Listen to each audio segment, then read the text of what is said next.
بسم اللہ الرحمن الرحیم۔ شروع کرتا ہوں اللہ کے نام سے جو بڑا مہربان نہایت رحم والا ہے۔ اے لوگو، اپنے رب کی عبادت کرو جس نے تمہیں اور ان لوگوں کو پیدا کیا جو تم سے پہلے تھے تاکہ تم تقوی اختیار کرو۔ وہ ذات جس نے تمہارے لیے زمین کو فرش اور آسمان کو چھت بنایا اور آسمان سے پانی نازل کیا، پھر اس سے تمہارے رزق کے لیے کئی طرح کے پھل پیدا کیے۔ چنانچہ جب تم یہ جانتے ہو تو اللہ تعالیٰ کا کوئی شریک نہ بناؤ۔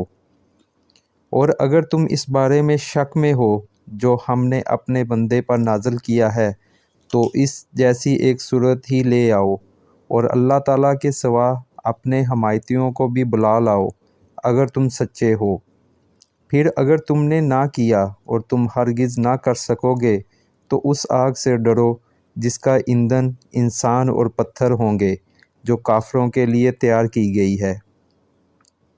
اور ان لوگوں کو خوشخبری دے دو جو ایمان لے آئے اور جنہوں نے نیک عمل کیے کہ یقیناً ان کے لیے ایسے باغات ہیں جن کے نیچے سے نہریں بہتی ہیں۔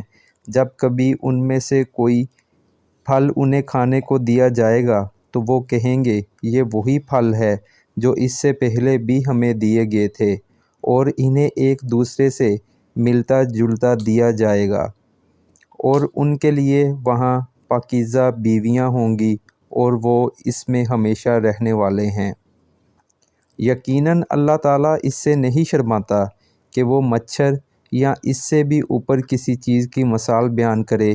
پس جو لوگ ایمان لائے تو وہ جانتے ہیں کہ یقیناً وہ ان کے رب کی طرف سے حق ہے، لیکن جن لوگوں نے کفر کیا تو وہ کہتے ہیں کہ اس مثال سے اللہ تعالیٰ نے کیا ارادہ کیا ہے۔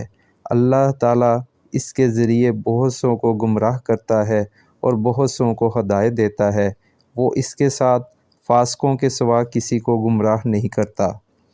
وہ جو اللہ تعالیٰ کے عہد کو پختہ کرنے کے بعد توڑ دیتے ہیں اور وہ اسے کاٹ دیتے ہیں جس کے بارے میں اللہ تعالیٰ نے حکم دیا کہ اسے ملایا جائے، اور زمین میں فساد کرتے ہیں، یہی لوگ خسارہ اٹھانے والے ہیں۔ تم کیسے اللہ تعالیٰ کے ساتھ کفر کرتے ہو حالانکہ تم بے جان تھے تو اس نے تمہیں زندگی عطا کی، پھر وہ تمہیں موت دے گا، پھر وہ تمہیں زندہ کرے گا، پھر اسی کی طرف تم لوٹائے جاؤ گے۔